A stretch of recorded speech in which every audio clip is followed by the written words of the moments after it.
mudah untuk dipakai sama kita.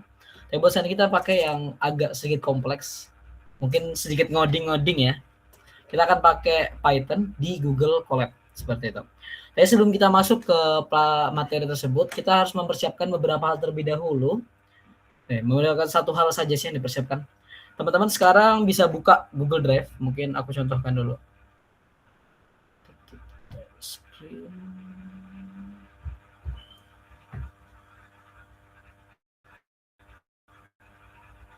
Oke.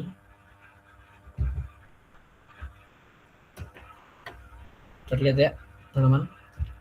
Teman-teman bisa buka Google Drive-nya. Mana nih Google Drive kok ini?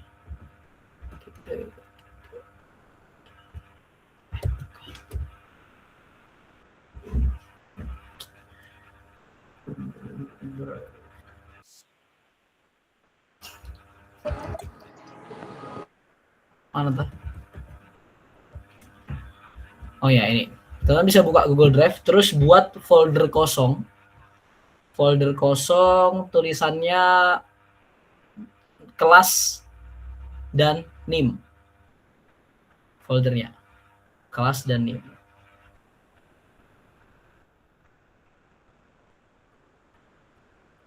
Contohnya kayak aku ini. Nih.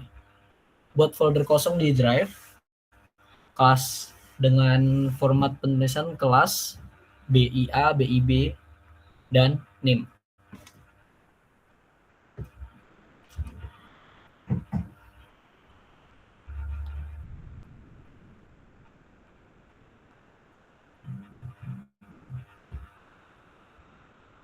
Sudah semua?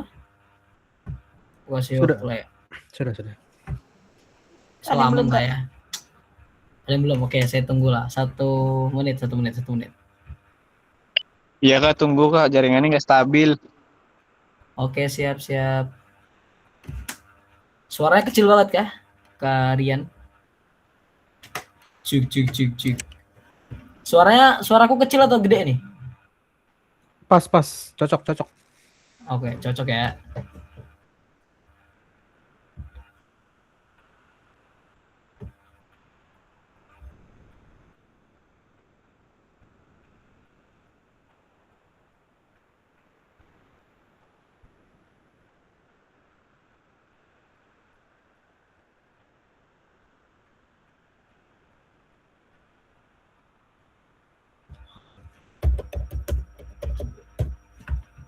Oke, teman-teman, selanjutnya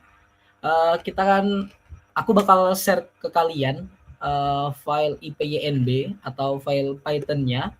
Yang selanjutnya teman-teman nanti silahkan teman-teman copy ke drive kalian masing-masing. Oke, aku share lewat link komen. Bentar.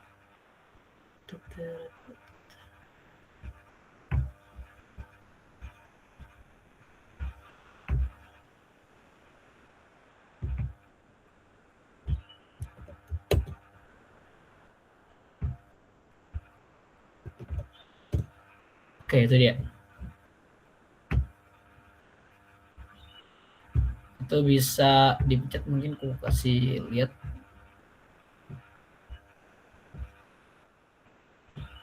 Nanti kan teman-teman bakal pencet itu filenya. Kemudian akan muncul masuk ke Google Colab-nya. Setelah itu teman-teman ini pencet yang atas ini. Change will not be saved. Ini kita save. Pencet aja, terus save a copy in Drive. Oke. Pencet lagi. Ulang Gil. Oke, ulang ya. Jadi setelah teman-teman nanti buka filenya,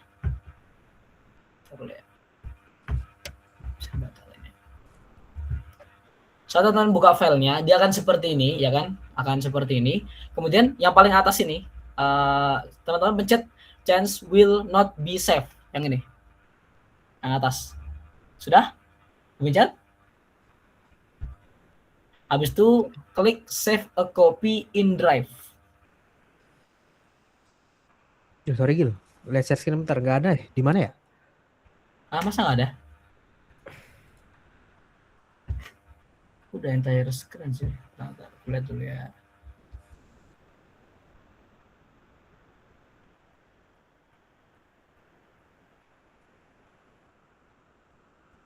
Ini siapa nih? Rifki Adi. Iya. Itu nah, copy to drive. Nah, itu. Oh, Itu aja sih sebenarnya.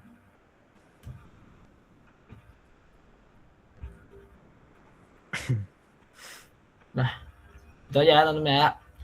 Kita dipersiapkan. Oke. Oke, selanjutnya kita akan langsung masuk ke codingannya. Mana tadi ya yang udah aku edit. Oke.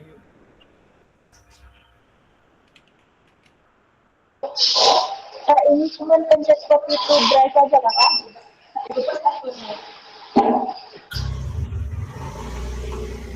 Copy to drive, ya, copy to drive.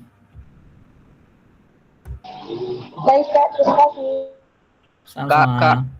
ini Ya. aku dari ini baru bagus. Jadi tadi dari linknya itu copy ke drive yang kita buat, Kak. Dari linknya dibuka dulu, linknya dibuka. Iya, Setelah linknya terus dibuka, baru yang paling atas pencet copy to drive. paling atas copy ke drive. Oke, Kak. Oke.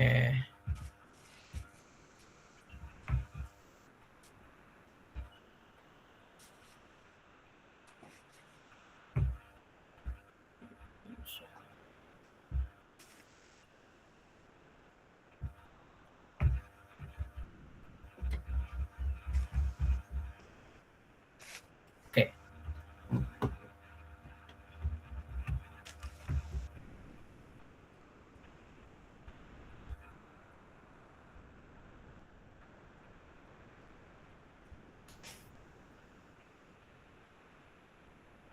Udah semua?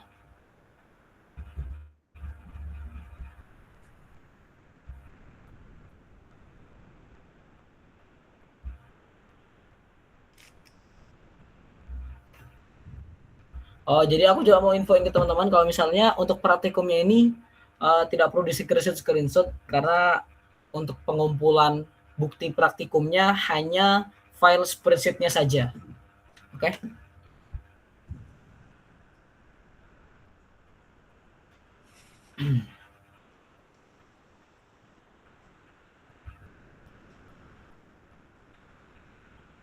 Oke teman-teman, langsung aja aku mulai terlebih dahulu.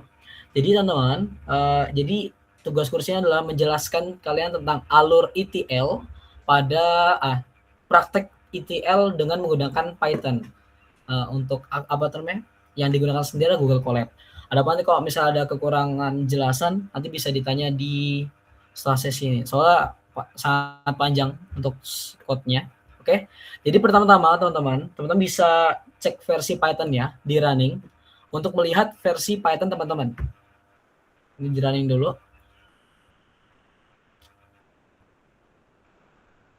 Ini tidak harus sama karena versi Python ini nanti bisa kita sesuaikan di akhir. Sumpama memang tidak sesuai dengan apa namanya ini modul yang kita gunakan. Misal sudah tidak kompatibel, nanti bisa kita sesuaikan. Jadi udah dicek semuanya versinya, udah di running. sudah. Oke, setelah di running teman-teman, di situ kan ada di bagian komen data marketing UCI Machine Learning Repository. Nah ini di sumbernya dari yang kita pakai adalah dari dataset bank atau istilahnya marketingnya si bank. Jadi ini data yang digunakan oleh si bank untuk menentukan strategi marketingnya mereka. Adapun yang tahap yang pertama adalah import library. Yang pertama import pandas. Pandas ini yang biasa kita pakai. Kenapa kita pakai? Karena untuk pandas sendiri itu dia itu lebih apa ya? Nyaman lah untuk dipakai dalam proses pengolahan data karena dia udah punya apa bahasanya? Kayak table gitu bentuknya.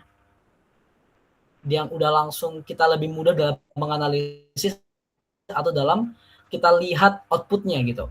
Jadi kita pakai Pandas. Nah, kita aliaskan dengan PD yang biasa dipakai di internasional juga. Singkatannya adalah PD. Terus kita import request, import zip file. Zip file ini tujuannya karena nanti file dari si URL dari archive ini yang marketing bank ini itu berupa zip, sehingga kita butuh import zip file. Tujuannya apa? Tujuannya agar zip filenya nanti ini bisa diekstrak di code kita. Setelah itu masukkan URL dataset resmi dari UCIe. Kemudian download zip file dari web. Jadi alurnya adalah setelah kita masukkan URL ini, source code kita itu akan memanggil dataset atau mengambil zip file dari URL ini. Kemudian akan langsung di-download. Ketika berhasil di-download dengan satu kode 200 sama dengan 200, maka dataset berhasil diunduh dari UCIe repository. Akan diperingkan dengan kata berhasil. Ketika gagal, maka akan muncul output gagal mengunduh dataset. Setelah itu, source code akan langsung otomatis, dia akan mengekstrak datasetnya dengan extract sama dengan dataset ini. Langsung masuk ke folder lokal kita, folder lokal dari Google Colab ini. Kemudian buat folder, ya ini agar sama saja. Setelah itu teman-teman bisa langsung coba di running saja untuk proses ini. Jangan langsung run all ya, runnya satu-satu. Buat saat ini kita runnya satu-satu, buat lihat ada yang error atau tidak. Ada yang error atau tidak? Selamat ya untuk sampai tahap sini. Aman, Kak. Oke. Kemudian kita melakukan cek awal data. Nggak ada sih. Oke. Untuk cek awal data sini, kita akan lihat tujuannya ini adalah untuk melihat data kita ini sesuai dengan apa yang kita mau sebelumnya, atau kita udah lihat data sebelumnya dan kita lihat saat diimport atau saat kita ambil dari zipnya langsung, apakah datanya sesuai. Sehingga kita akan melakukan display 10 teratas. Seumpama teman-teman tidak menggunakan 10 di sini, itu biasanya akan muncul cuma 5 teratas seperti itu. Jadi angka 10 di sini tuh buat nunjukin teman-teman mau ditampilkan berapa data yang paling teratas. Seperti itu. Bisa di-run. Oke, pokoknya outputnya harus sama seperti ini. Ada yang berbeda outputnya? Aman-aman, sama. Oke. Sama aku beritahu kenapa kok di sini angkanya 9 terakhirnya. Jadi untuk Python ini sendiri dia menghitung 1 itu dari 0. Jadi terhitung 1 dari 0. Jadi 0 sampai 9 dihitung dia tetap dapat 10 record atau 10 baris. C itu adalah distribusi target. Ini lebih fokusnya adalah untuk type integer. Buat lihat distribusi dari nilai Y. Value counts. Sebenarnya bisa coba aja, coba run, bisa di-run atau tidak? Bisa. Seharusnya bisa ya? Oke, bisa. Duplikasi data. Oke. Jadi untuk duplikasi data itu kalau dalam proses ETL, jadi duplikasi data ini untuk melihat apakah ada data yang terduplikasi atau apa ya bahasanya? Relatif sama gitu datanya. Jadi ya kalau duplikasi itu kan nanti datanya itu bakal susah untuk di-transform atau untuk dianalisis karena kan jadi bias. Jadi adalah satu proses untuk melihat atau untuk melakukan transform di ETL. Bisa langsung di-running saja. Nah, untuk outputnya teman-teman, itu akan berupa ya, integer 64. Nah, di dalamnya dalam kurung 0. Nah, 0 di sini membuktikan bahwasannya tidak ada duplikat atau tidak ada data yang duplikat seperti itu. Jadi kalau ada yang datanya mungkin 1 gitu, itu bisa berarti ada yang terduplikat.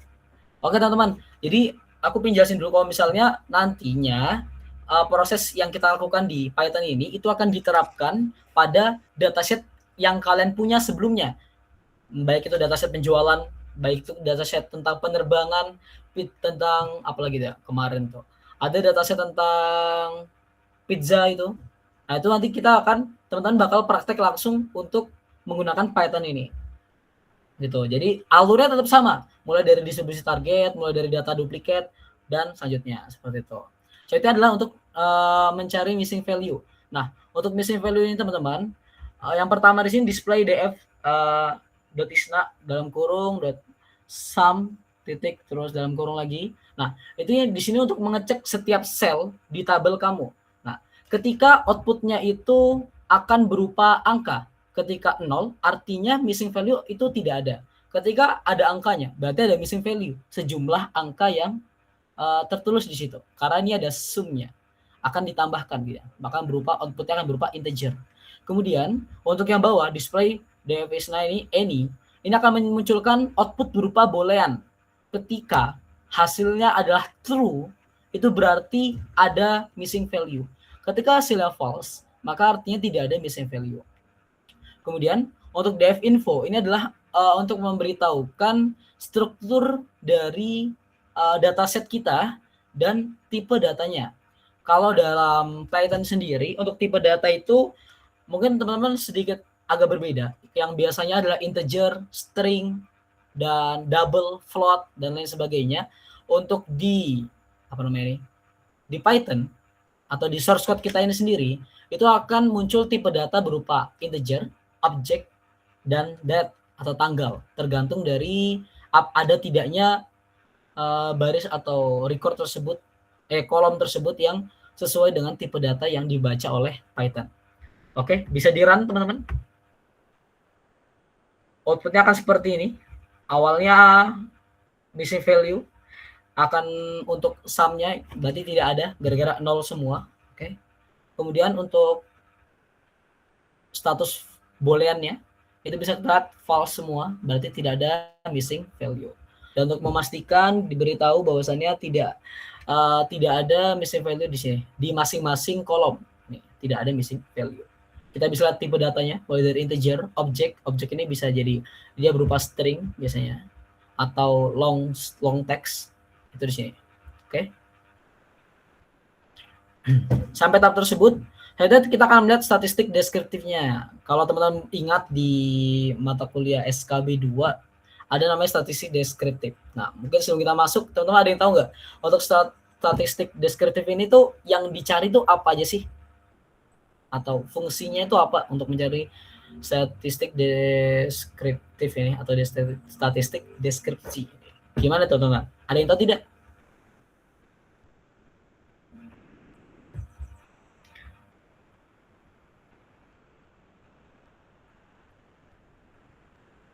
Oke.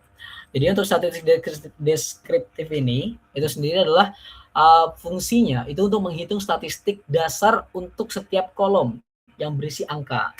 Jadi yang dibaca ya hanya kolom yang berisi angka atau di sini baca integer.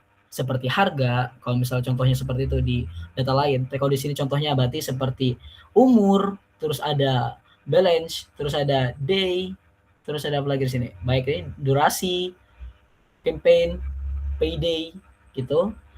Maka itu secara otomatis Pandas itu akan mengabaikan kolom teks. Berarti kolom teks ini ada default, education, dan lain sebagainya, karena teks itu tidak bisa dihitung rata-ratanya.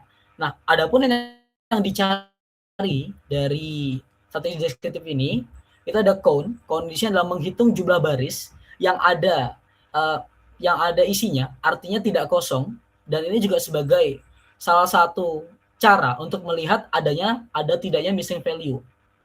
Kemudian ada mean yang artinya itu adalah untuk mencari nilai rata-rata dari masing-masing kolom. Kemudian itu adalah standar deviasi, itu melihat seberapa jauh data itu menyebar, lihat persebaran datanya. Kemudian ada min, nilai paling kecil dari kolom tersebut atau nilai minimumnya. Kemudian ada persentil. Persentil ini mungkin teman-teman ada diingat dulu, ada persentil 1, 2, 3, 25%, 50%, 75%, ya itu. Kemudian ada nilai maksimum atau nilai yang paling tinggi. Oke, ini dia contohnya. Nah, ini outputnya. Ketika teman-teman run, maka outputnya akan sesuai dengan yang tadi saya ucapkan. Oke, ada persentil 25%, 50%, dan 70%, standar deviasi dan lain sebagainya. Nah, untuk teman-teman yang mungkin KPI-nya itu adalah salah satunya ya, itu menggunakan MEAN atau untuk melihat nilai minimum atau melihat nilai tertinggi, itu teman-teman bisa pakai ini. Tapi mungkin lebih disesuaikan. Mungkin lebih ke satu kolom saja itu bisa. Seperti itu teman-teman. Buat memastikan saja kalau misalnya KPI atau output KPI yang teman-teman punya itu sesuai. Oke. Selanjutnya kita masuk ke check outlier dengan Blogspot. Jadi check outlier ini kalau teman-teman masih ingat di apa namanya ya? Di SKB 2 untuk check outlier itu digunakan untuk melihat apakah ada data yang nilainya itu beda tuh atau terlalu jauh dengan nilai rata-rata. Karena dengan adanya outlier teman-teman, itu akan membuat nilai rata-rata menjadi rusak. Karena yang seharusnya nilai rata-rata itu di 3, ketika ada outlier 6 atau 7 bahkan, maka datanya akan rusak karena tidak akan tergeser yang awal 3 mungkin jadi 4 atau jadi 5 seperti itu. Sehingga perlu adanya namanya analisis data outlier. Bisa dilihat. Jadi untuk di sini teman-teman, kita melakukan import Seaborn. Jadi untuk Seaborn sendiri itu kalau bahasanya ya itu sebagai kakaknya Matplotlib apa nih biasanya tulisannya Matplotlib ini, atau kalau di Seaborn ini tujuannya untuk menampilkan grafik yang itu jauh lebih bagus dengan konde yang lebih pendek atau bahasanya itu lebih profesional lah ketimbang Matplotlib ini, tapi tetap berjalan bersamaan dalam artian keduanya itu tetap harus kita import ya teman-teman untuk modulnya Seaborn dan Matplotlib. Kemudian kita list kolom. Jadi list kolom ini adalah teman-teman akan masukin kolom mana aja yang mau teman-teman cari data outliernya. Oke. Untuk data outlier menggunakan Python ini sendiri, yang di teman-teman cari itu adalah kolom yang recordnya atau tipe datanya adalah number atau integer. Tujuannya apa? Ya tujuannya agar lebih mudah untuk mencari outlier ya. Karena kalau tipe datanya string, ketika itu stringnya itu mungkin bukan kategori ya, hasilnya bakal susah. Contohnya kategori ya, misalnya kategori itu kayak apa ya? Jenis kelamin. Ya jenis kelamin, ya boleh lah jenis kelamin kayak gitu. Kalau 2 aja kayak kurang ya. Jenis kelamin mungkin ya, ada 3, laki perempuan sama tengah-tengah kayak gitu. Nah yang tengah-tengah cuma 1 rupanya. Nah akhirnya kan itu jadi outlier sendiri seperti itu. Sehingga yang kita mau teman-teman atur di sini atau yang pengen teman-teman cari outliernya adalah data yang berupa number atau integer. Jadi untuk data teman-teman sendiri yang datasetnya ada integernya, nanti teman-teman bisa lakukan hal ini untuk melihat outliernya. Kemudian untuk mencari ini ukurannya, jumlah subplotnya atau output yang kita inginkan. Jadi nantinya kita ini pingin outputnya itu bisa menghasilkan gambar dari Blogspot dengan ukuran ini 2x4, artinya berarti ada 2 baris dengan 4 kolom. Untuk size-nya sendiri adalah 20x10 untuk masing-masing dari dari output Blogspot-nya. Ya, bisa masuk ke Blogspot di setiap subplot. Ya pada umumnya lah seperti itu aja nanti. Ini sebenarnya teman-teman bisa langsung nanti praktekin aja tanpa yang teman-teman nanti ubah, itu sebenarnya lebih ke list kolom dan ukuran figur dan jumlah subplotnya. Oke. Itu ya yang perlu dicatat, perhatikan baik-baik buat nanti dipraktekin pada dataset yang kalian punya. Gitu ya. Kedua ini. Ini yang bakal kalian ubah-ubah terus ini nanti. Oke. So ngerti ya untuk yang akan diubah nanti. Kayaknya bisa teman-teman run. Nah, outputnya akan demikian. Sesuai kan? Ada 2 baris di 4 kolom. Ini outputnya. Kalau teman-teman perhatikan di sini outliernya sangat banyak ya, terlihat ya. Karena sejatinya kayak data-data kalau misalnya berupa ini apa yang balance. Yang balance ini lebih ke keuangan ya. Data keuangan, apalagi data keuangan, pendapatan ataupun segala macamnya, itu kalau dibuat menjadi dicari outliernya, itu seharusnya tidak tidak make sense sih, karena itu tidak nggak bisa dicari outlier-nya, karena untuk keuangan itu sendiri, gimana bahasanya ya?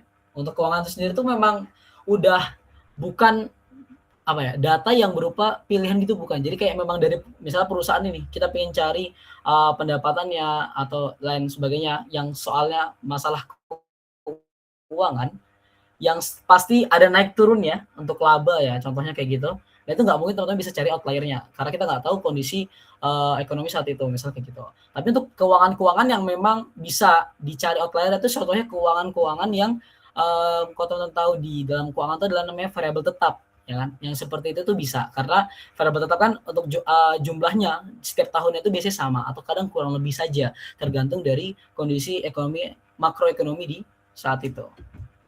Gitu. Jadi memang outputnya seperti ini ya. Kalau teman perhatikan outlier-nya sangat banyak ya. Untuk data balance, semua ada data durasi, data campaign, data apa lagi? Blogspot payday, dan ada data apa nih? Blogspot of previous years. Nah itu. Baik banget. Yang outlier-nya banyak. Oke, itu bisa dipahamin ya untuk sampai outlier ini. Jadi kita tadi udah tahap missing value, kemudian duplicate dulu, kemudian missing value, selanjutnya adalah outlier. Nah, selanjutnya kita masuk ke data cleansing. Jadi untuk data cleansing ini teman-teman, itu memiliki tujuan. Bodoh ya. Bentar. Ini outlier blogspot. Nah, untuk data cleansing ini sendiri, itu kita punya tujuan untuk namanya juga cleansing, untuk membersihkan data atau melakukan apa ya namanya? Oh, kalau di Knime itu treatment apa yang teman-teman lakukan terhadap data-data. Kalau di sini berarti konteksnya outlier karena yang diambil juga sama, balance, durasi, campaign, previous, PDIs, age, dan day. Ini itu melakukan cleansing untuk melihat treatment apa yang kita lakukan, entah itu terhadap data outlier, data duplicate maupun data missing. Oke, sampai sini. Nah, yang akan teman-teman ubah nantinya itu adalah ini, list kolom. Kemudian ini apa namanya ini? Iterasi melalui kolom numerik dan buat histogram di setiap subplot.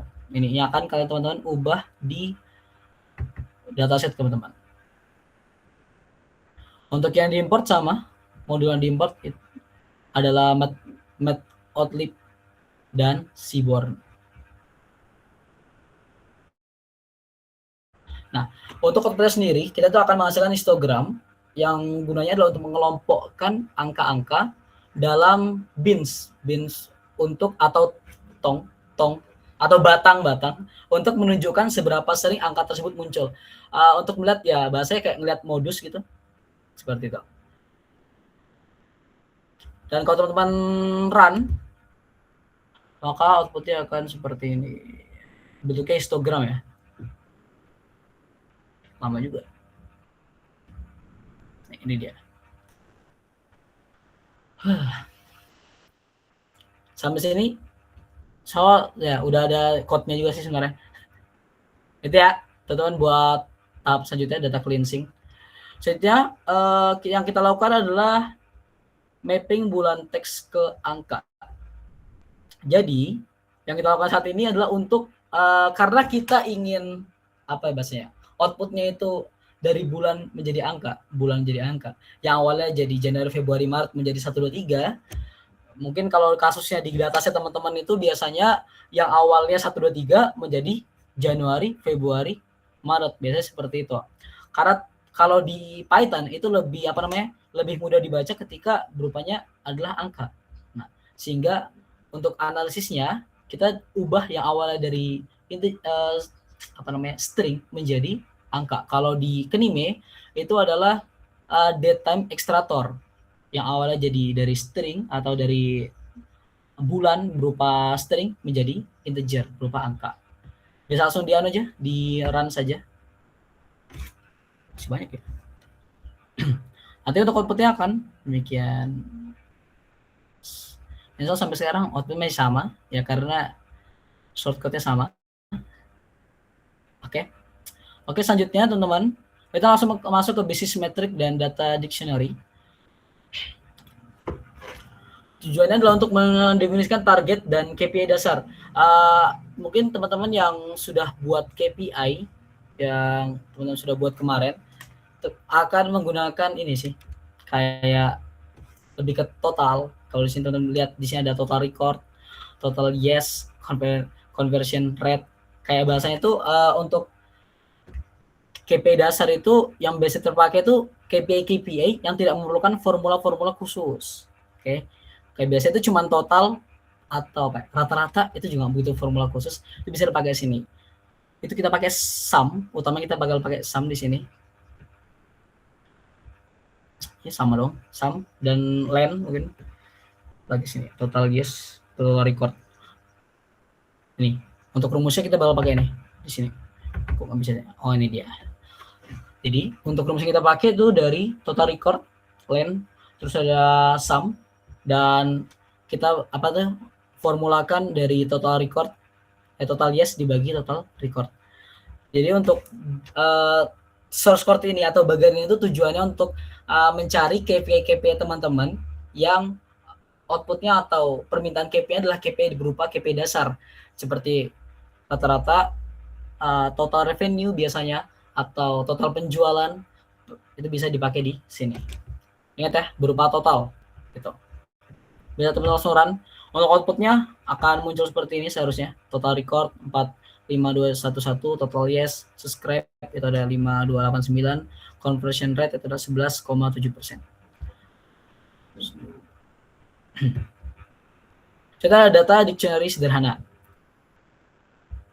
Untuk data sini aku juga kemarin tadi sempat nyoba, dan ada mungkin beberapa teman-teman nanti bakal error tergantung dari apa namanya masalah masing-masingnya. Ada yang masalahnya itu biasanya karena versi Python-nya, atau karena memang ada yang tidak terbaca di apa tuh di kolom-kolom yang teman-teman sudah input pada dataset seperti itu. Mungkin teman-teman bisa langsung run saja untuk data dictionary sederhana ini.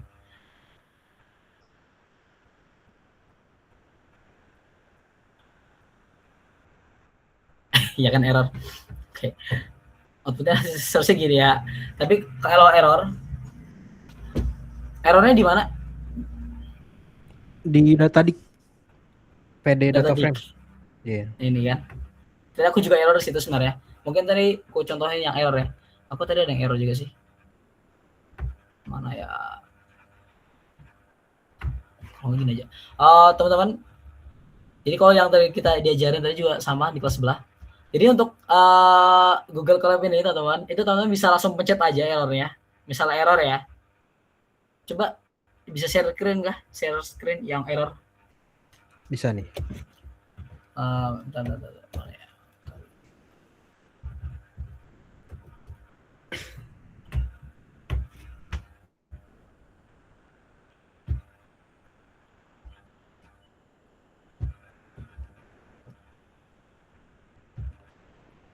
Oke. Coba dipencet yang mana? Bentar. Ke bawah. Nah itu, explain error. Pencet tuh, explain error. Yang paling bawah. Tadi ada tuh tulisannya. Di scroll. Oh. Nah itu tuh, explain error. Continue. Jadi kalau kemarin tadi aku diajarin, jadi untuk explain error sendiri ini misalnya ada error, karena Google Colab ini sudah udah terintegrasi sama Gemini, itu tuh bisa manfaatin itu. Seumpama memang nanti di teman-teman sudah pakai Google Gemini atau tetap masih error, baru nanti teman-teman bisa tanya. Canggih udah canggih. Oke. Langsung aja accept and run. Ini ya. Ya.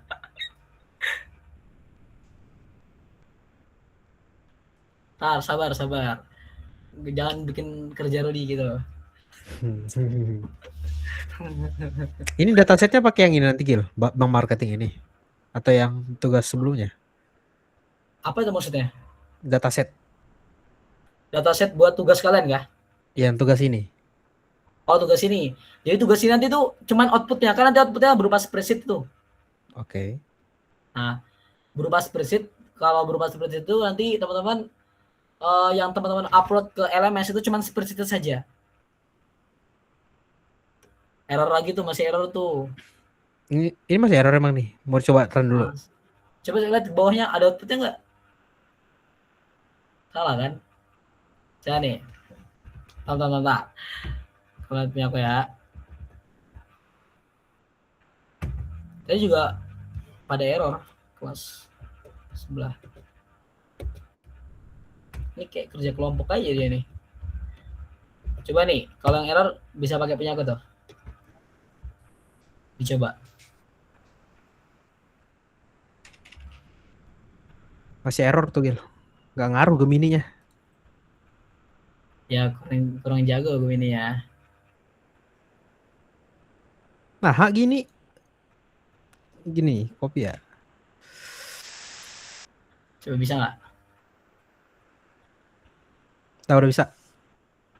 Bisa. Hmm. Jago memang.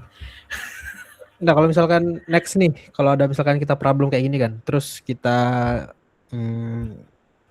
pakai perbaikan otomatis nih, Gil ya. Kalau event itu juga nggak berhasil gimana? Kalau itu nggak berhasil, teman-teman cari sendiri kegagalannya. Karena ya kayak gitu juga sih aku tadi. Yang salah tuh di apa tuh baris mana, teman-teman cari tahu harus diperbaiki dengan cara apa, baru deh teman-teman ganti sendiri. Gimana ya kayak gitunya? Itu masing-masing lah, individu-individu lah ya. Oke. Karena nanti kan datasetnya itu kan menyesuaikan punya kalian kan. Hmm. Jadi nanti untuk dataset teman-teman tuh kalau nanti bingung bisa tanya ke aku atau tanya ke siapa lagi ya? Tanya ke Tuhan masing-masing. Bakal ada yang jawab nanti. Tanya ke aku aja sih. Nyeci sama Rafli ya. Tanya ke Rafli juga jago Rafli ini. Dah. Mana Oke. deh? Saya di sini masih pemula ya teman-teman ya. Jadi kalau susah saya jelasinnya kalau codingan ini nggak tahu kenapa. Maaf ya. Oke. Selanjutnya kita masuk ke tahap selanjutnya yaitu Feature Engineering untuk dashboard.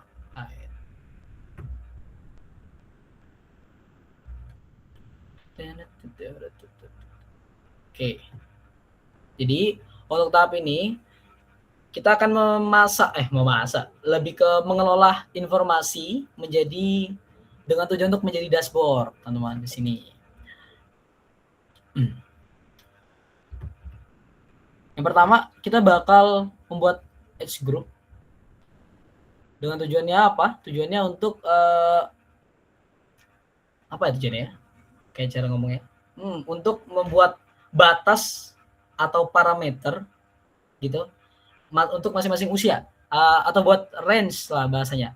Seumpama gini nih, teman-teman masukin untuk range-nya tuh di labels yang ini. Nah ini, nanti untuk range-nya. Ini contohnya kalau umur ya. Ada 0, 29, 50, 120. Nah, untuk range-nya ketika kalau misal kurang dari 30, maka 0, 29 ini masuk ke range tersebut. Terus 50 ini masuk ke range-nya 30 sampai 50. Nah, untuk lebih dari 50 itu masuk dari range yang 120 ini. Gitu. Itu kalau cara aku jelasinnya gitu ya. Nanti kalau ada yang bingung, tanya ya di akhir. Oke. Selanjutnya kita buat kuartil. Kuartil itu bahasanya apa ya? Enak gitu. Kalau di Panda sendiri tuh dia bakal kan tadi di awal tuh bakal dibagi tuh secara otomatis untuk kuartilnya. Kayak 25%, 50% sampai 75%.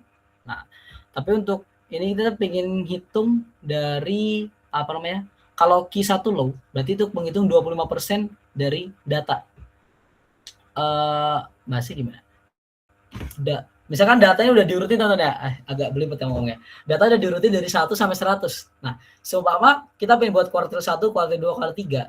Itu tujuannya untuk melihat 25% terbawah, 50% hitung dari bawah, 75% hitung dari bawah juga. Jadi kayak apa ya?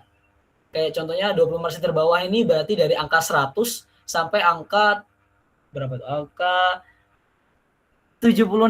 Ya, dari angka 100 sampai 76. Nah, itu dilihat bisa dihitung rata-ratanya gitu. Jadi bisa dibagi per kuartil atau jadi 4 kuartil seperti itu untuk kuartil itu sendiri. Nah, di sini kita akan membuat 4 kuartil, tapi yang dipanggil adalah Q1 aja, atau berarti Q1, Q2, Q3, Q4. Berarti Q1, Q2, Q3, Q4 25%, 50%, 70% dan 100%. Ya, secara garis besar seperti itu untuk kuartil ini sendiri. Kemudian durasi in minute.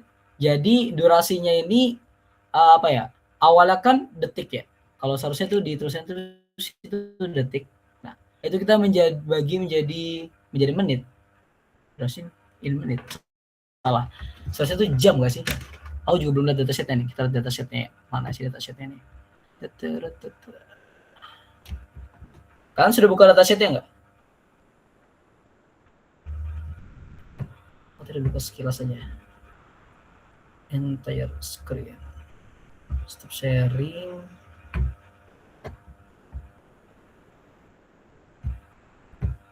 Nah, kita lihat datasetnya.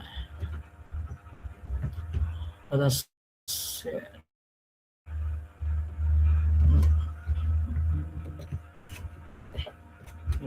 Tadi udah gue simpen nih.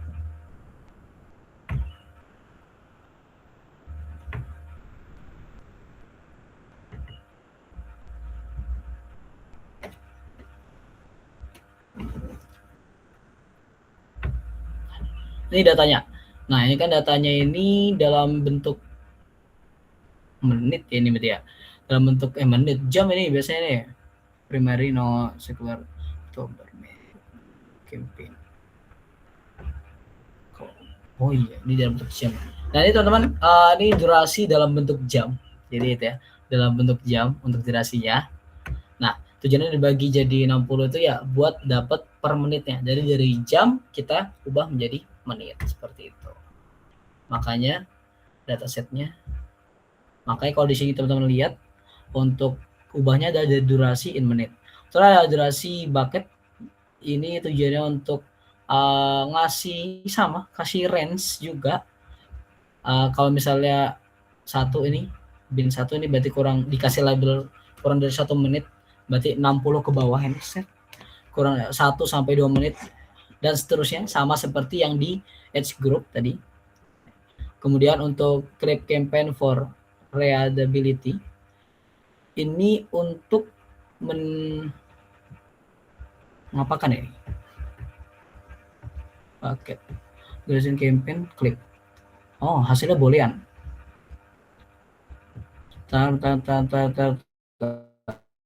Oke. Ada yang tahu nih buat apa? Kok aku lupa sih.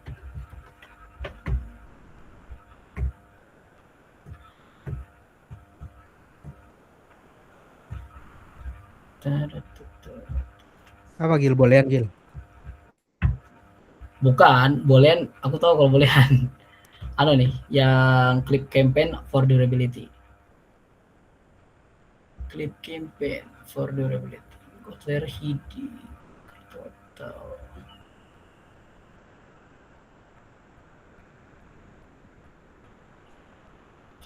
Bimbingan.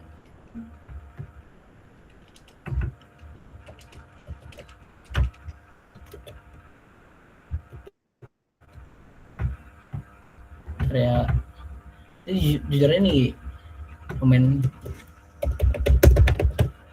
buat keaktifan, poin keaktifan.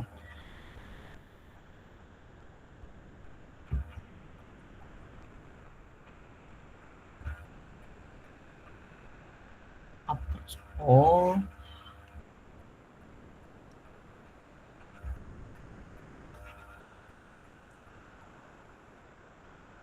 Oke. Nah, jadi untuk DF ini untuk memberi batasan atau apa tuh? Kalau teman-teman tahu tadi kita bahas outlier. Jadi ketika kan isi angkanya 10 ya. Jadi ketika angkanya itu di atas 10, misal itu 15, 20 atau 100 atau 50 atau 75 kah, maka itu akan angka tadi itu, angka lebih dari 10 tadi, itu akan dipaksa turun untuk menjadi 10. Atau bahasa di situ data yang tadinya outlier itu di treatment atau ditindaklanjuti dengan cara dilakukan treatment ini, dipaksa untuk masuk menjadi rata-rata, seperti itu intinya. Yang outlier dipaksa untuk menjadi rata-rata. Teman-teman bisa langsung di aja, di run untuk melihat outputnya akan seperti apa. Ini, oke. Jadi outputnya langsung muncul seperti ini. Akan muncul kolom baru. Kolom baru di sini untuk kayak ngasih tahu statusnya dia itu apa. Contoh dari record pertama kita bisa lihat ya, dari yang 58 udah pas masuknya, lebih dari 50 balance, baru dia masuk key 4 top, masuk ke durasi 261 dan lain sebagainya. Dan pokoknya berarti outputnya udah apa tuh, kolom yang kita ingin masukkan tadi udah sesuai. Nah, untuk penugasan teman-teman nanti, teman-teman ini nggak harus sama ya teman-teman. Teman-teman bisa menyesuaikan. Oke? Jadi tugasnya teman-teman nanti untuk fitur engineering untuk dashboard ini tergantung dari KPI teman-teman. Mungkin teman-teman di sini ada yang punya contoh data apa ya?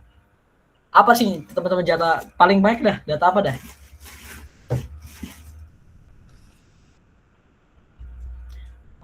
Ada yang punya data set isinya umur nggak? Umur atau tinggi badan kayak gitu misalnya. Nah, teman-teman bisa masukin nanti range seperti ini. Tujuannya apa? Tujuannya untuk membuat KPI. Nah, teman-teman mungkin dalam KPI-nya masih cuma satu angka nih. Ada kan kalau nggak salah angkanya cuma gini nih. KPI saya adalah revenue-nya untuk melihat nilai revenue. Adapun targetnya adalah lebih dari 1 juta misalnya seperti itu. Nah, teman-teman bisa buat range. Misalnya contoh gini, KPI-ku adalah apa ya bahasa ya? KPI-nya itu untuk mengkelompokkan, bukan kelompokkan. Tren untuk lihat tren misalnya, tren keuangan. Tapi untuk targetnya itu keuangannya ini masuk di kategori aman. Misalnya teman-teman pengen outputnya itu bukan angka, tapi outputnya itu berupa kayak kategori. Maka itu bisa saja seperti itu. Kayak misalnya teman-teman dari tahun ke tahun, teman-teman buat trends. Ketika kurang dari 1 juta itu masuknya tidak aman. Ketika antara 1 juta sampai 3 juta itu masuknya aman. Ketika itu lebih dari 5 juta, lebih dari 3 juta tadi, itu maka maksudnya sangat aman. Misal kayak gitu. Itu bisa saja tergantung dari KPI, atau bahkan teman-teman yang KPI-nya kurang, kan aku kemarin dengar nih, ada yang datasetnya diubah kan saat berjalan tugas ini. Itu tidak apa-apa, namun tetap syaratnya itu KPI-nya minimal 10. Nah, dengan adanya fitur engineering untuk dashboard ini, tujuannya untuk apa? Untuk menambah luasnya KPI teman-teman. Yang awalnya teman-teman tuh cuman punya KPI berdasarkan kolom-kolom itu, teman-teman bisa buat KPI tersebut dengan membentuk kategori baru dari dataset yang awalnya itu berupa apa ya? Non kategori berarti dataset apa itu? Dataset time series biasanya ya. Time series itu yang cuman pendapatan bulanan atau apalagi jumlah tinggi badan, bisa kayak gitu. Pokoknya dataset yang tidak ada kategorinya. Itu teman bisa buat kategori lagi guna membuat KPI terbaru seperti itu. Jadi ingat ya, untuk tugasnya nanti ini tujuannya buat itu, fitur engineering untuk dashboard. Sampai sini paham ya buat penggunaan fitur engineering untuk dashboard ini? Oke, selanjutnya kita masuk ke EDA berbasis KPI. Jadi di sini adalah kalau teman-teman lihat outputnya set.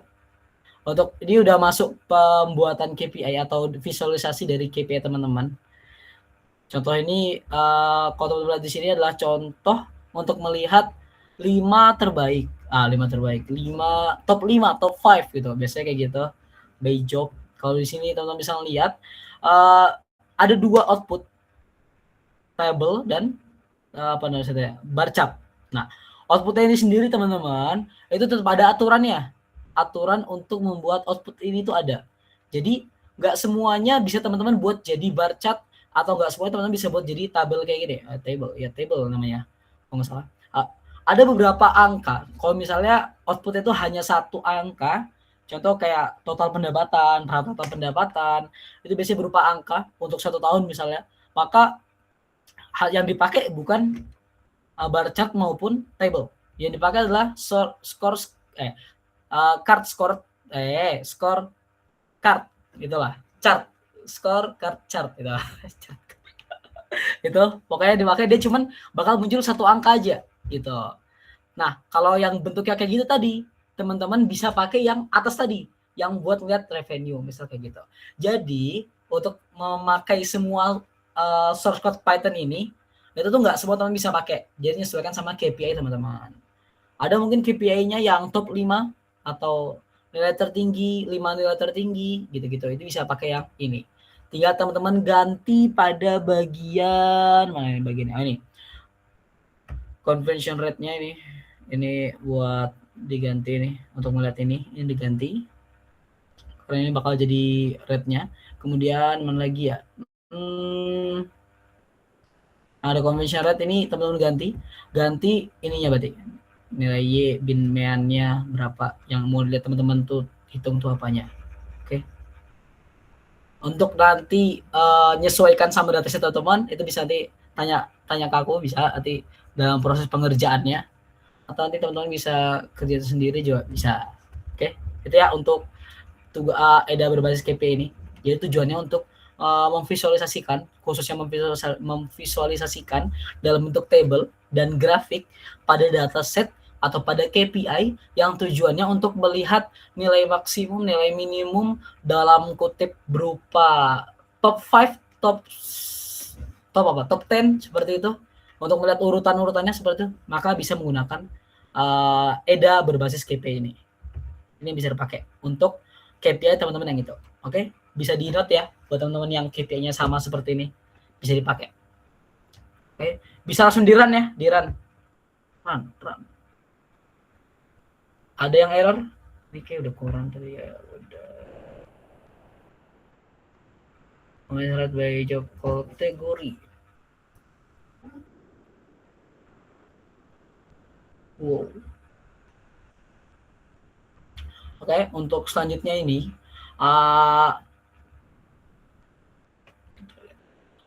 ini sebenarnya lebih sama saja sebenarnya sama yang sebelumnya ya. Bedanya ini top 5, ini top 10. Namun ada beberapa code yang berbeda yang teman-teman bisa coba pakai di sini. Generate weight coba ini buat apa nih? Aljob KPI.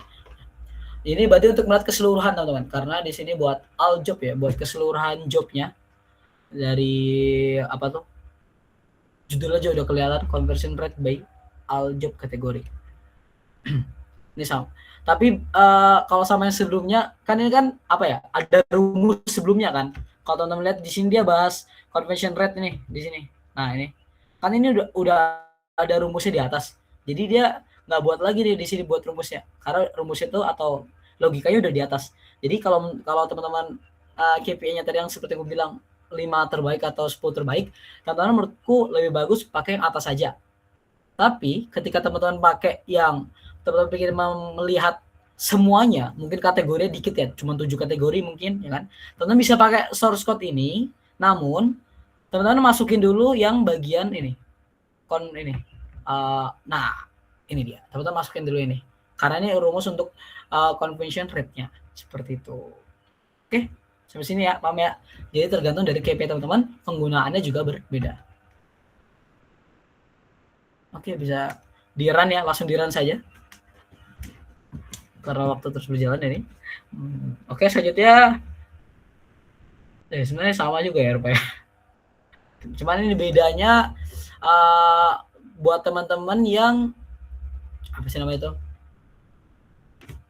Melihat atau meranking sesuatu, tapi dari sudut pandang atau dari dia dibandingkan dengan yang lain. Contohnya gini, kalau kemarin tuh ada contoh ranking apa ya enaknya? Ranking pizza yang paling laku terjual berdasarkan apa enaknya? Berdasarkan jenis kelamin mungkin gitu misalnya. Jadi laki-laki itu apa? Perempuan itu apa? Atau yang lainnya. Jadi kayak apa sih namanya? Ini buat lihat perbandingan gitu teman-teman. Kalau di sini dibandingkan sama apa yang kita lihat?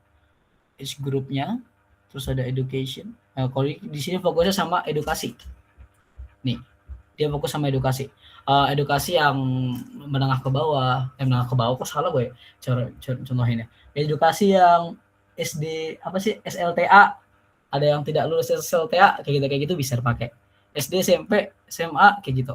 Jadi untuk yang ini biasanya data atau KPI yang seperti ini itu ketika KPI tersebut tuh membandingkan data yang isinya itu non kategori dibandingkan dengan data yang kategori. Jadi buat apa namanya perbandingan. Jadi harus ada data kategorinya. Salah satunya seperti itu. Kalau di sini kan kategorinya di edukasi.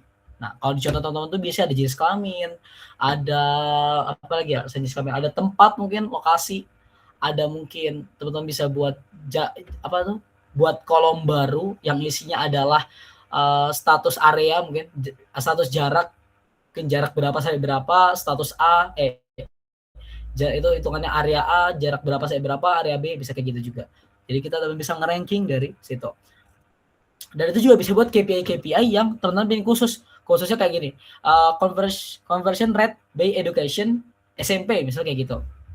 Nanti bakal muncul buat SMP itu rate-nya apa sih? Tapi outputnya bakal berbeda. Outputnya kan kalau di sini kan dia lihatnya langsung kan, edukasinya kan. Nah, tapi kalau teman-teman itu pakai khusus kayak edukasi untuk SMP atau kalau di sini secondary atau primary gitu, outputnya bakal kayak yang di atas ini. Nah, yang di sini.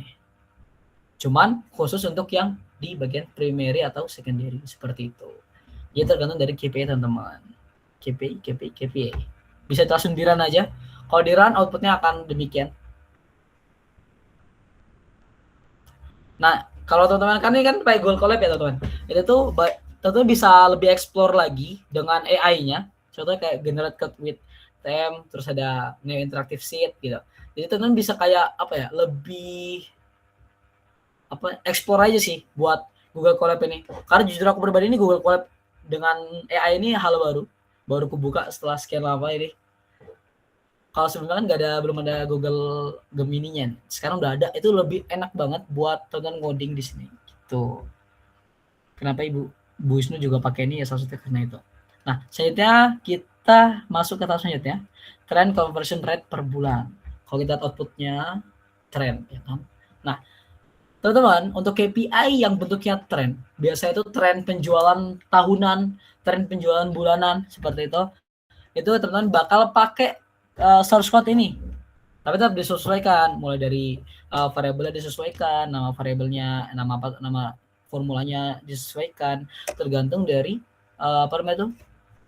yang teman-teman mau kalau itu olah datanya. Kalau di sini kan dia dari pakai ini nih, yang teman-teman ubah tuh di sini ya, di mount, terus rumusnya tetap ya, rumusnya harus diubah semua nih pokoknya. Nanti yang buat rumus sama teman-teman yang pakai trend. Karena ada beberapa tuh yang pakai trend. Nah, ini rumusnya dari sini. Untuk outputnya visualisasinya bisa dua, bisa berupa table, bisa berupa convention rate atau berupa trend di sini bentuknya. Atau teman-teman biasanya ngomongnya apa ya? Line chart ya. Line chart ya, biasanya gitu. Atau apa sih namanya slicker itu lah ya. Aku lupa namanya. Itu pokoknya line chart. Arti titik-titiknya ini. Nah, buat teman-teman yang KPI-nya trend itu nanti pakai rumus ini. Tetap disesuaikan ya, teman-teman. Rumusnya buat apa? Nanti kalau bingung bisa tanya aja. Soalnya aku juga mau jelasin juga bingung nih buat cara jelasinnya kalau misalnya dataset teman-teman juga beda. Jadi takutnya malah nggak relate, akhirnya teman-teman malah bingung sendiri. Soalnya di kelas sebelah juga tadi bingungnya seperti itu. Karena datasetnya itu beda, bingung cara ngatur rumusnya gimana. Jadi nanti kita sambil berjalan dalam pengerjaannya ya, oke? Langsung bisa di-run aja, buat trend conversion rate per bulannya. Jadi kalau teman-teman bisa lihat itu adalah untuk konversi rate per bulan. Oke, lihat ya gini. Nah, terus gimana buat teman-teman yang pingin mungkin tetap ada rate ini ya, tetap ada pengen outputnya hanya line chart tapi nggak ada tabelnya. Tabelnya mungkin pengennya di ranking dari dari pendapatan tergede kalau sini yang paling tinggi nilainya atau bentuknya ranking kayak yang di atas tadi. Nah, itu gimana? Jadi kalau teman-teman pengen KPI-nya seperti itu atau visualisasi seperti itu, tetap teman-teman bisa pakai shortcut ini. Cuman mungkin yang pada bagian table ini nggak usah dibuat. Berarti yang pada bagaimana nih? display plot title. Nah yang table tuh nggak usah dipakai. Halaman per 4 itu yang pokoknya table tuh nggak usah dipakai yang output table ini. Teman-teman langsung masuk ke output yang apa tuh ke sini. Tapi ya gitu ya. Dalam Google Colab ini kalau setelah aku sempat ngulik-ngulik sih, sempat coba-coba. Jadi pasti bakal muncul table ini sih. Jadi kayak bakal bantu banget. Bakal bantu. Jadi ketika teman-teman minta outputnya adalah berupa bar chart ini, table ini bakal otomatis muncul. Jadi untuk menganalisis yang teman-teman ingin kayak misalnya di ranking sesuai dengan ini yang paling tinggi mana per bulannya. Nah, itu tetap pakai rumus yang atas seperti itu. Jadi dia tetap outputnya apa tuh rumusnya berbeda, nggak bisa di satu tools. Kita ngomongnya per tools source code lah ya, karena fungsinya beda-beda. Kemudian langsung masuk ke apa nih? Campaign performance, durasi, and frekuensi. Kita outputnya apa sih? Oh, ini buat lihat performance berdasarkan durasi dan frekuensinya. Jadi ketika KPI-nya, khususkan KPI-nya ketika apa ya? Dia pakai durasi bucket, total, yes, conversion rate. Oh, conversion rate segini. Oke, jadi kalau ini itu lebih ke ini sebenarnya mirip banget sama perbandingan yang di atas tadi. Kalau teman-teman lihat sini mirip kayak yang di sini, ya kan? Ya, sama kayak yang di sini. Cuman dia hanya berbeda pada yang dipakai. Kalau teman-teman apa tuh namanya? Variabel yang digunakan. Ini berupa kategori, kalau ini yang atas ini berupa foto aja saja nih. Kategori juga. Conversion rate lah. Ini sama rumusnya sama yang di atas rupanya. Tidak ada bedanya. Mungkin karena ini keinginan Bu Wisnu pengen buat ini aja. Ya untuk durasi and frekuensi. Ini sama rumusnya sama yang di atas tadi teman-teman ya. Jadi nggak usah lah ya dijelasin. Paham salah. Langsung diran aja. Tinggal niat aja nih. Oh sampai sini ada yang ditanyain teman-teman. Apa ada yang error? Kalau ada yang error langsung angkat tangan aja ya. Aman gak aman? Aman. Oke. Selanjutnya masuk mana lagi nih? Nah, ini logikanya sama. Logikanya untuk melihat ke tren sama seperti yang di sini. Yang apa tuh rumus tren buat melihat per bulannya, conversion rate-nya. Jadi bedanya itu ada di mana? Kita lihat. Bedanya ada di campaign atau klipnya. Clip ads. Oh, berarti 10 campaign klip terbaik ya. Nah, kalau ini itu dia lebih ke gabungan antara tren tapi juga diurutin, tapi juga ada urutannya gitu. Diurutin sama si siapa tadi? Kalau ini kan dia nggak aneh ya, nggak berurutan gitu loh ya. Karena dia ngurutinnya berdasarkan bulan Januari, Februari, Maret, April, Mei, Juni, Juli, Agustus sampai Desember. Nah, kalau di sini dia lebih berurutan karena apa? Ya, karena tapi sama aja sebenarnya. Rumusnya sama. Clip at 10. Masih pembatas 10-nya.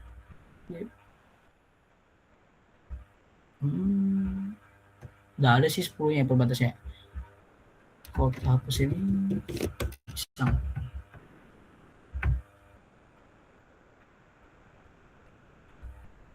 9, 10. Oh sama aja. Berarti ini aneh ya mas teman-teman. Add 10 ini tuh nggak ada ngaruh apa-apa. Karena memang juga cuman manggil berupa teks saja itu. Nah, walaupun kita ubah-ubah pun nggak ada perubahan ya. Jadi aku cari kok ada 10-nya. Tak kira dia buat ngelihat apa namanya itu ranking 10 rupanya tidak. Seperti itu.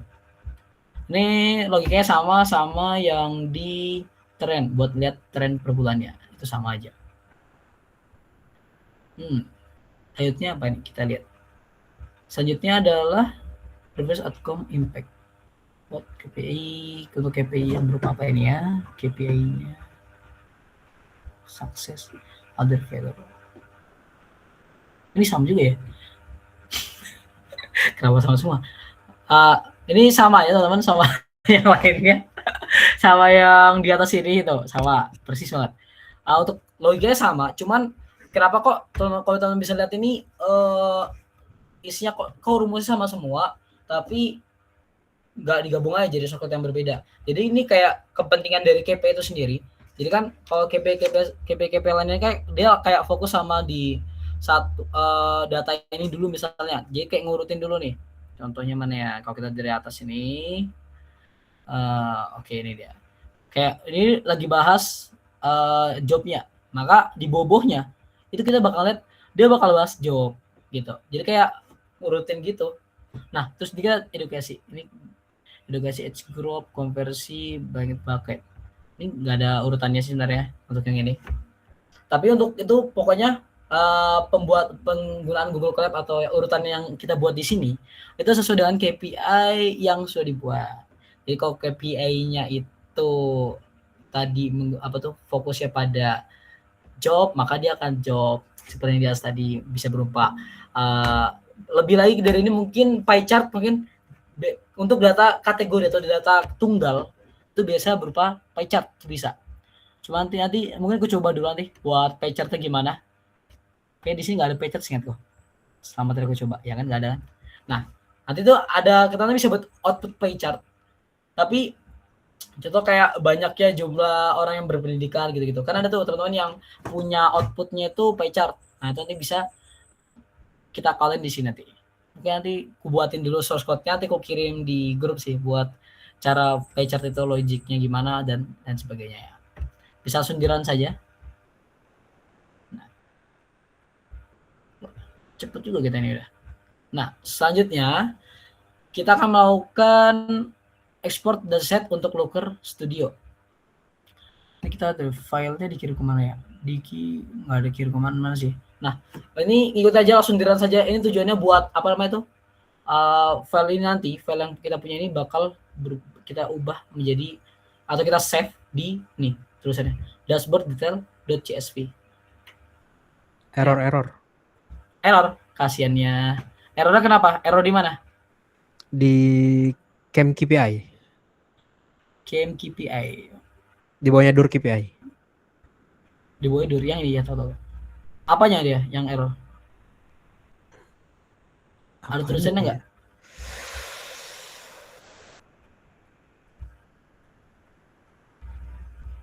Camp KPI-nya belum terbentuk, belum kebuat, belum tercreate. Oh, so sih. Iya ya. Coba di share screen. Oh, banyak yang kan error ya.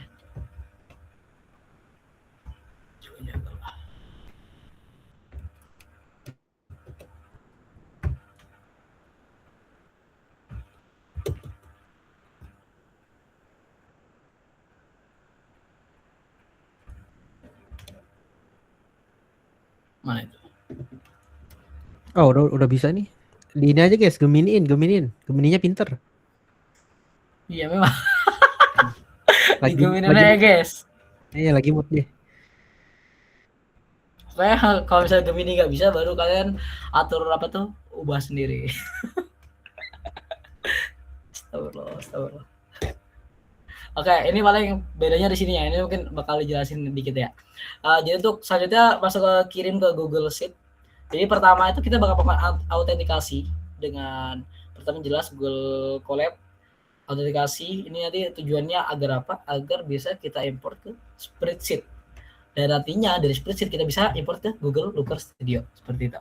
Nah, setelah itu kita install library-nya dengan Google API Python Client. Ini biarin aja nggak usah di otak-atik.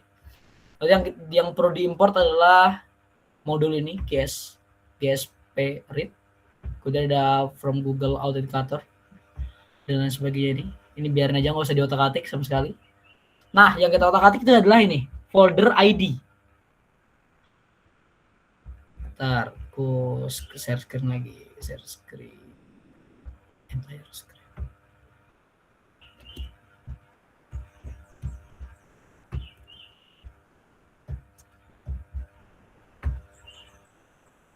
Oke. Teman-teman bisa buka file yang tadi, file Google Drive-nya yang tadi ini. Misalnya tadi kan kelas sama NIM ya. Nah ini teman-teman bisa, terus teman-teman pencet aja, nggak usah pencet sih. Teman-teman pencet itu ya, buka foldernya. Terus pada ininya apa sih namanya ini? Jadi ID-nya, ID folder tersebut teman-teman copy yang tulisan ini. Setelah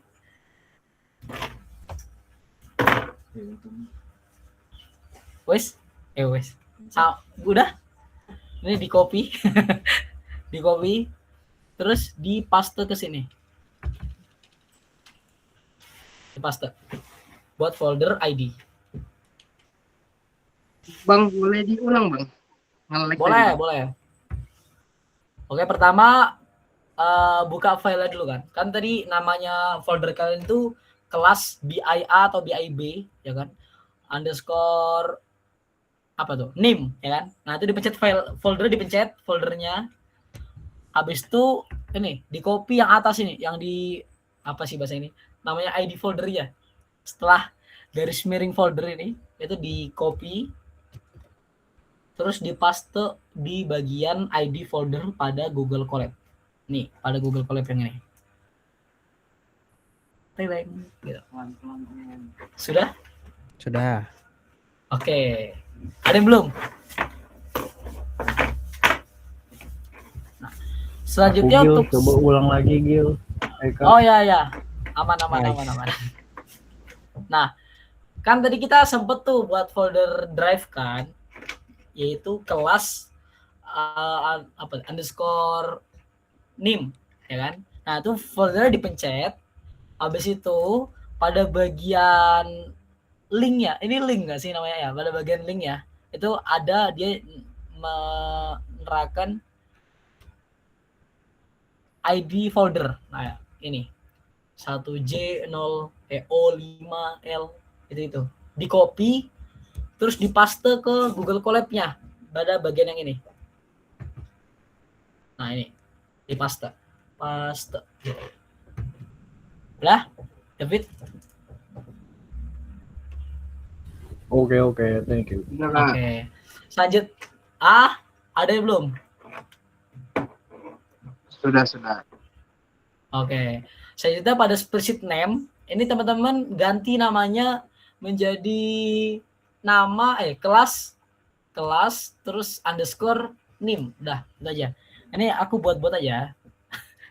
Tapi kalau kemarin kata ibunya formatnya itu adalah kelas BIA atau BIB underscore NIM. Oke, udah. Oke.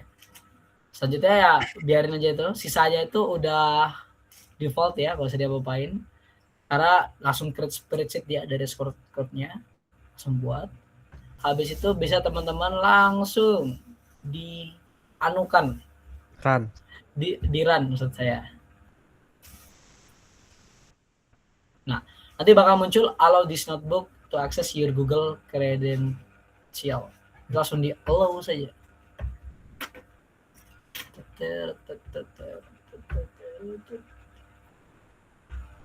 Di continue.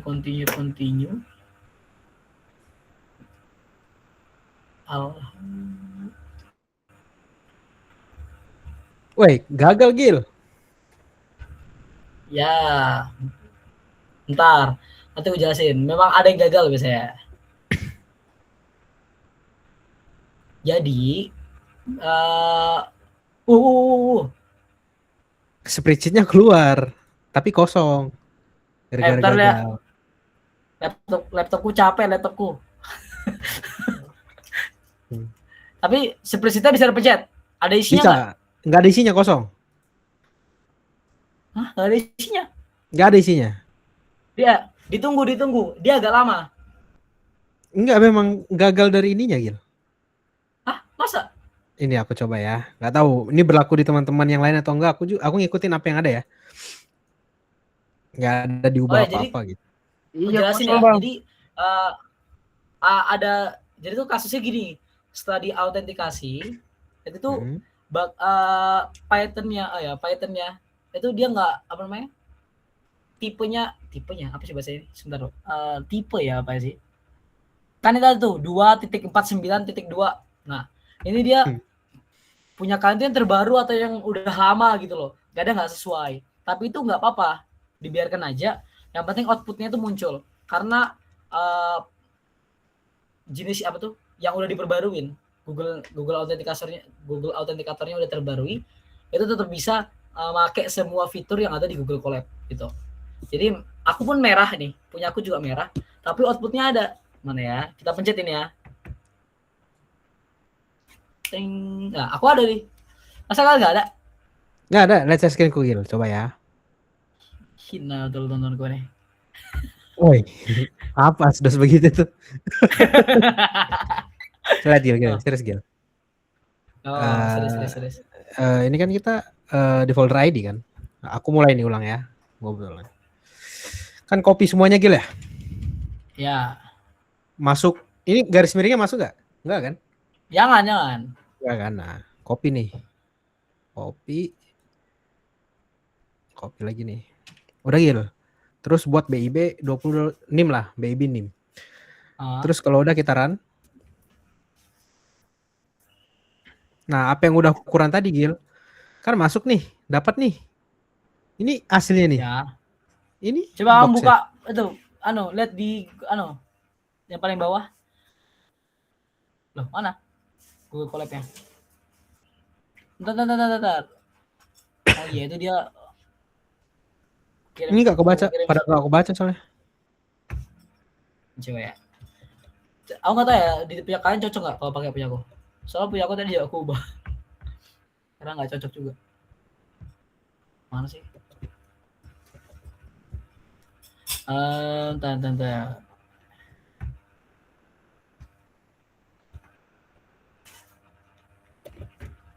Ini coba pakai punya aku. Nah. Ngaruh nggak? Ya insya Allah. Ya kan, tapi pakai ID-mu kan tapi. ID-nya ganti dong. ID-nya ganti pakai iya. penyamu, Babang. Sebentar Gil. Ini udah bisa Gil, kecentang deh nih. Oh yaudah. Sabar, tapi kebaca nggak? Oh, masuk Gil. Oh yaudah. Udah. Aman kan? Jadi kayak gitu dia tuh masalahnya di bagian seri Google autentikasinya. Karena punya kalian tuh biasanya udah diperbaruin sama yang Google Colab ini. Google Colab. Punya kalian tuh lebih baru daripada yang ini. Nah, Google Colab ini dia tuh pakai versi agak lama. Nah, tapi karena versi terbaru pun itu masih bisa atau kompatibel sama versi lama. Cuman biasanya muncul notifikasi demikian seperti itu. Oke. Itu saja kelas untuk hari ini teman-teman. Ya mohon maaf. Aku jujur banget bingung aja kalau mau jelasin codingan. Jadi mungkin langsung praktek aja nanti di tugas kalian.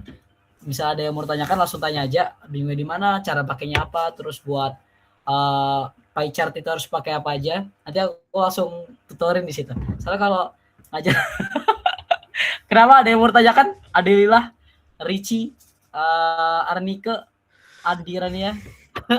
Kak, boleh lihat ini nggak yang status upload sheet-nya? Upload sheet. Yang sini maksudnya? Wait. Iya, itu tar. Oke. Thank you. Ya. Pokoknya ini harus upload semua.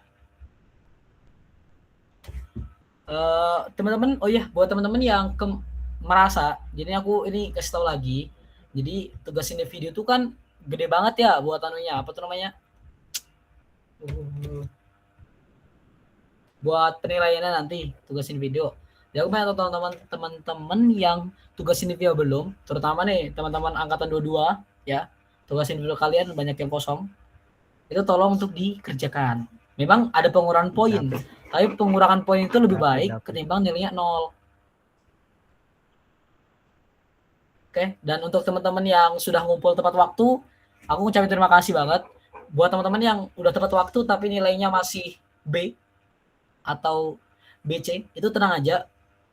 Bakal di-up juga nilainya nanti sama aku, minimal AB.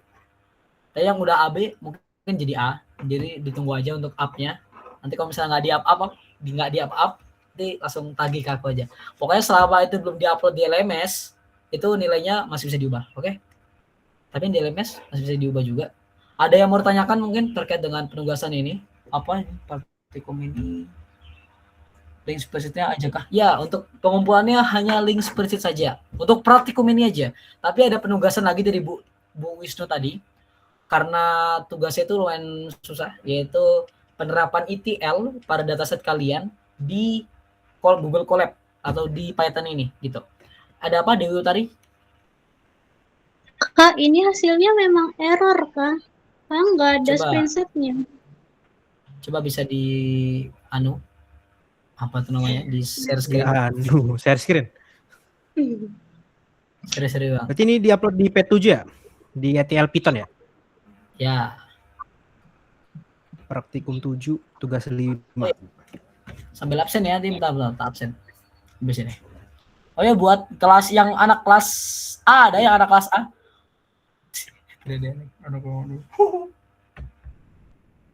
Anak kelas A? Di pertemuan berapa, Gil? A? Pertemuan 5, 7 ya? 7 sama 5 salah. Bentar, aku lihat ya. Ini Python P7 praktikum ETL A dan B. A dan B.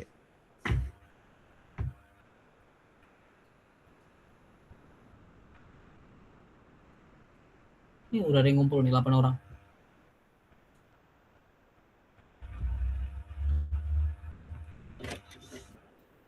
Oh, silakan. Udah, Siapa ini itu? yang di spreadsheet ini, Gil. Serius, Gil? Iya, karena tugas kalian lebih susah.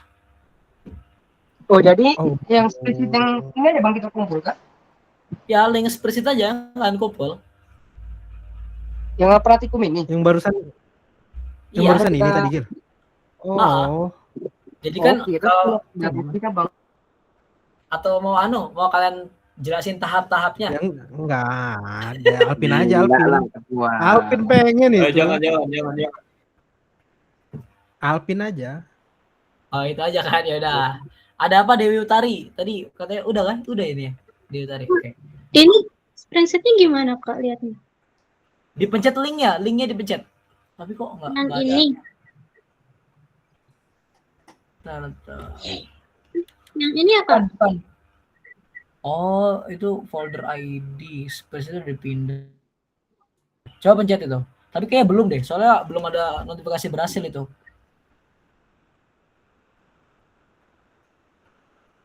Ya kan, belum ada kan? Nah, coba kamu pakai itu errornya sama sebelum-sebelumnya itu. Sama kayak punya Rifki tadi, Rifki maksudku. Coba kamu copy yang punya aku, copy yang di komen. Kamu coba, bisa nggak? Coba aja dulu, barangkali bisa. Ya. Terus dataset ini gimana, Gil? Nggak kepake dong? Ya kepake lah datasetnya. Bentar. Dataset yang mana? Yang Bank Plus Marketing. Itu diimpornya pas kapan, Gil? Bang Plus Marketing. Lah, Iya kan udah. ada data. Oh, udah. Ini yang Jadi- dibuat Bu Wisnu. Enggak, itu jadi data dari adalah open source-nya yang buat data itu. Habis itu kita yang import. Kita ngambil dari sana datanya. Nah, udah tadi di source code awal itu udah di ganti ID foldernya diganti. Bentar, Kak. Nanti kekirim ke file dulu. Bang banyak ya. Oh, mungkin sambil nunggu Dewi. Joanna, kenapa Joanna?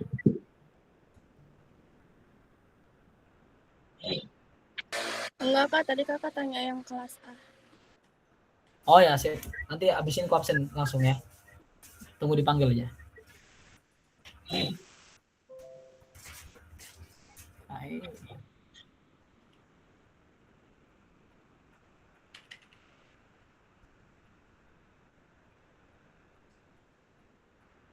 Oke, mungkin aku sambil absen ya.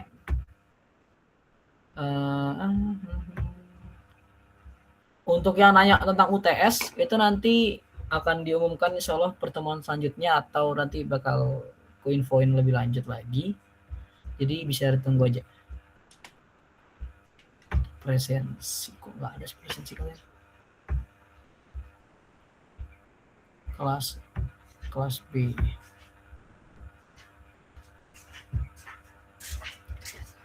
Febrian Aditama. Halo, Febrian Aditama. Gak ada. Ahmad Alfian. Sakit Hadir, tadi. hadir. Reza Ardian. Reza Ardian. Kamar mandi dia, Kak. Oh ya kak. Ega Aulia Putri.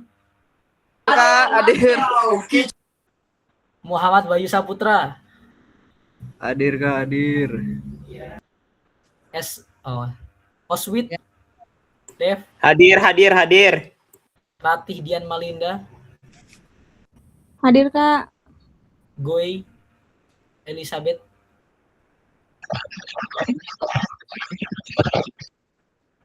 Salwa. Kemarin absen kamu dulu ya? Salwa. Salwa. Speaker gue nggak bisa. Ini malah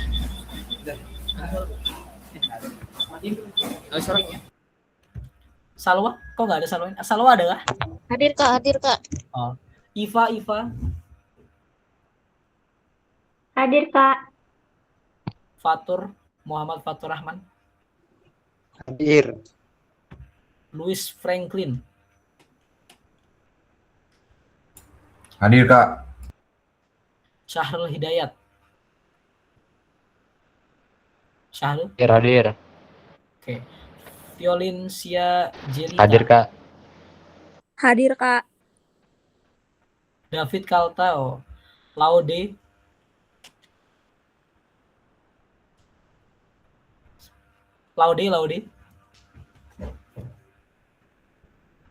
Murniasi. hadir Kak. Salsabila Novira Ramadhani. Hadir Kak. Isnaini Nur Rahmawati. Hadir Kak.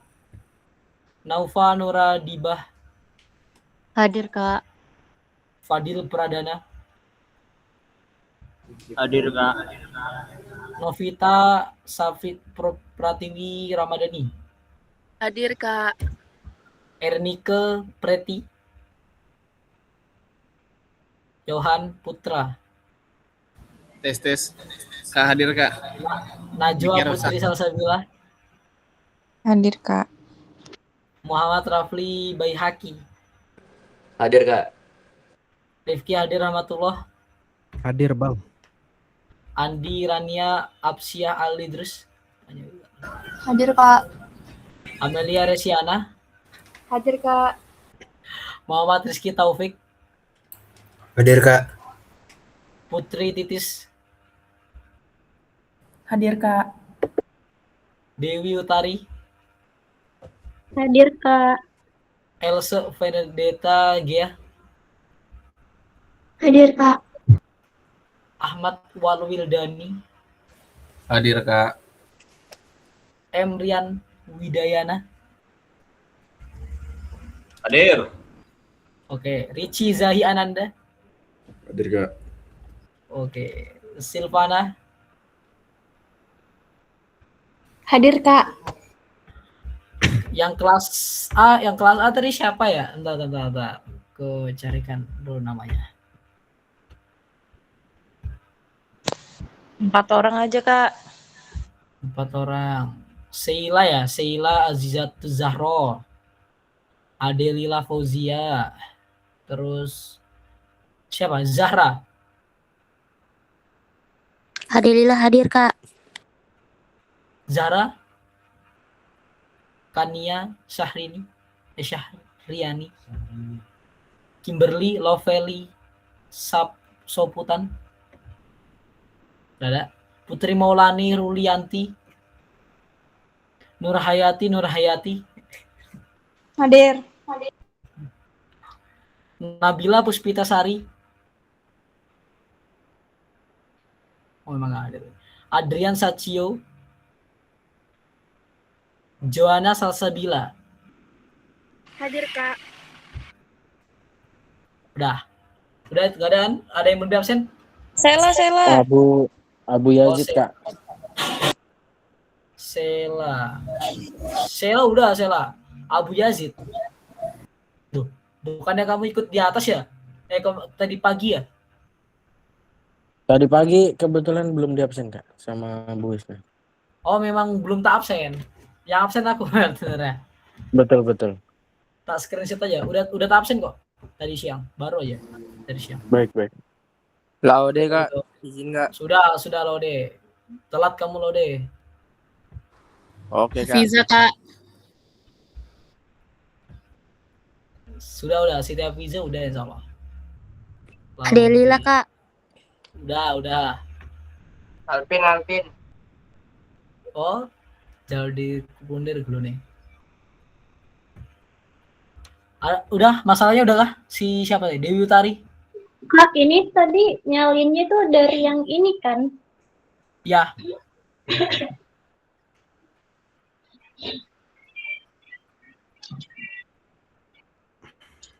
Dihapus dulu tuh yang punya aku.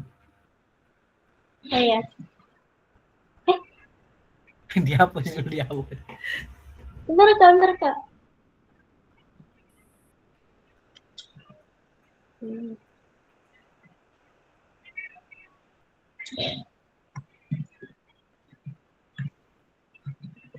Langsung run mana kakak?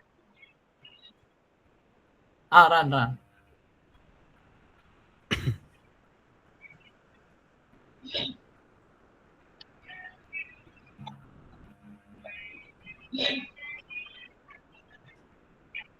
Nggak bisa kok. Salah di ID itu, ID drive. ID drive mu kah? Itu dari tanda tanya dihapus aja. Tanda tanya ke ID. Itu yang mana ya kak? Oh itu loh. folder. ID-mu nah.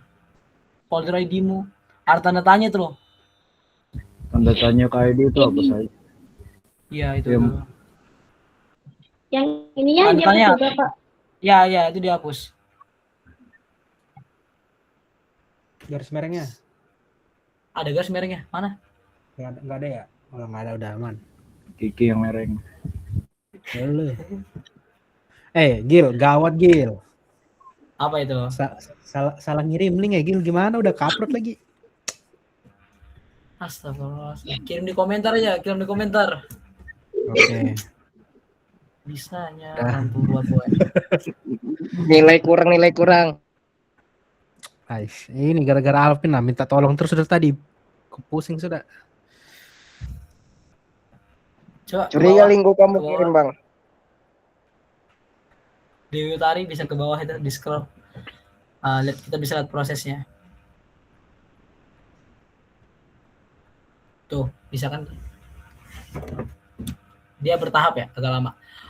Oke teman-teman, mungkin aku informasikan ulang lagi. Nanti ini tugasnya adalah membuat proses ETL tapi dengan Python di Google Colab menggunakan dataset yang teman-teman sudah punya. Bagi teman-teman yang merasa dataset susah atau datasetnya itu susah, susah banget buat diolah, atau ada yang 2 dataset mungkin nggak tahu caranya gitu, kalian bisa ngubah atau nanti bisa tanya ke aku aja buat cara ngolahnya gimana ketika ada 2 dataset gitu. Nah, tadi teman-teman yang ada ngubah dataset, tolong untuk konfirmasi lebih dulu dengan mengirimkan KPI yang terbaru. Oke? Karena aku akan menyesuaikan antara KPI teman-teman dengan proses ETL yang teman-teman lakukan pada Python ini. Kalau pada Python ini proses ETL-nya KPI-nya tidak sesuai, maka nilainya juga akan berubah, akan beda dibanding dengan nilai ketika KPI-nya itu beda, nggak sesuai lah sama kode yang kalian gunakan gitu. Jadi harus sesuai gitu. Oke, sampai sini paham ya? Sama teman-teman, buat teman-teman yang target pada KPI-nya itu belum ada atau masih kasih catatan mungkin, itu tolong bisa diperbaiki. Sampai sini paham? Apa ada pertanyaan? Tidak ada. Mau tanya kak. Kak, Boleh, oh ya duluan. Sheila. Itu yang untuk datasetnya itu pakai yang mentah atau yang udah diolah di Kenime kemarin? Data mentah. Jadi dia berupa link webnya atau apa yang dimasukkan? Oke. Jadi buat teman-teman yang datasetnya kan udah ke teman-teman download ya. Biasanya udah masuk file komputer. Nah, itu pakai source code lainnya. Source code lainnya itu teman-teman bisa coba pakai mana ya? Bentar, aku carikan. Aku sempat dibuat.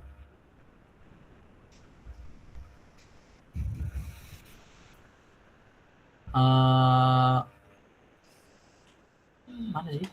Cursor. Oh, ini dia. Teman-teman bisa pakai, aku kirim aja di komen ya. Pakai from Google. Oh, daripada kirim komen mending waduh aja. Tak share screen. Entire screen. Kelihatan? Nah, teman-teman bisa pakai yang ini. Jadi ada dua cara buat masukin file ya, dua cara ini. Yang pertama adalah membuat koneksi ke database via path. Artinya database-nya teman-teman masukin ke sini, masukin ke folder ini, upload di sini database-nya. Masukin aja.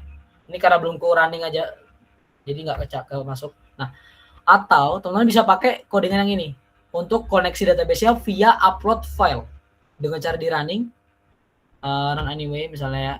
Nah, nanti kan ada muncul nih, choose file. Bisa dipilih filenya mana. Tinggal masukin deh, misalnya bank. Contoh yang tadi ya, bank. Ya udah, tinggal dimasukin. Nah, bisa teman-teman bisa langsung olah seperti itu. Ada yang tanya lagi? Cukup, Kak. Kasih. Oke. Rafli, silakan Rafli. Sama Kak, sama. Udah nggak jadi. Oke. Itu aja ya. Ada yang tanyakan teman-teman? Sudah cukup? UTS. Untuk UTS, kalau dari yang sebelum-sebelumnya, kalau instruksi kelas sebelumnya, bentuknya sama ETL. Tapi aku nggak tahu bakal kerjain di kampus atau kerjain di rumah. Itu kayak nanti bakal di vote lagi. Jadi siapin aja jawaban buat vote-nya apa. Dan untuk UTS-nya, ini ya, kalau dari apa yang kita pelajarin, seharusnya UTS-nya adalah ETL, proses ETL. Antara dua. Antara dia bakal pakai Knime atau bakal pakai Python. Kalau tahun lalu itu boleh milih antara pakai Python atau pakai Knime. Seperti itu. Jadi itu aja sih mungkin buat UTS. Disiapin aja. Kalau memang mudah Knime, pakai Knime aja. Nggak usah gaya ya. Tapi kalau memang pengen nilainya kayak dipertimbangkan banget, bisa pakai Python ya. Boleh. Buat belajar-belajar lah. Karena buat database besar, Python tuh lebih bagus dipakai buat database yang besar banget ketimbang kita pakai Knime. Oke, sekian dari aku. Oh ya, sebelum kita tolong bisa open kamera buat dokumentasi. Tolong on cam.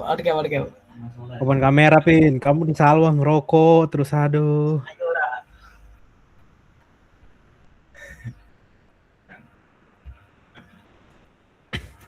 Berhenti rokok aku, nunggu 26 ini. Kami di main pagi Bang. Kenapa? Ricci, tolong ada ya, Ricci. Screenshotkan Ricci. Reja Bang. Oke. Siap Ricci.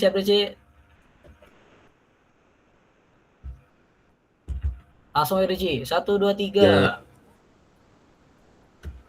Oke, udah. Udah. Oke, terima kasih semuanya. Sekian dari aku, teman-teman bisa meninggalkan room. Jika ada yang mau ditanyakan terkait penugasan, terkait dengan bagaimana cara kerjanya, bisa langsung hubungin aku aja. Sekian. Wassalamualaikum warahmatullahi wabarakatuh. Waalaikumsalam warahmatullahi wabarakatuh. Terima kasih, Gil. Waalaikumsalam warahmatullahi wabarakatuh. Ganti asdusnya lagi nih, taruh asdusnya. Pin. Apa Bang?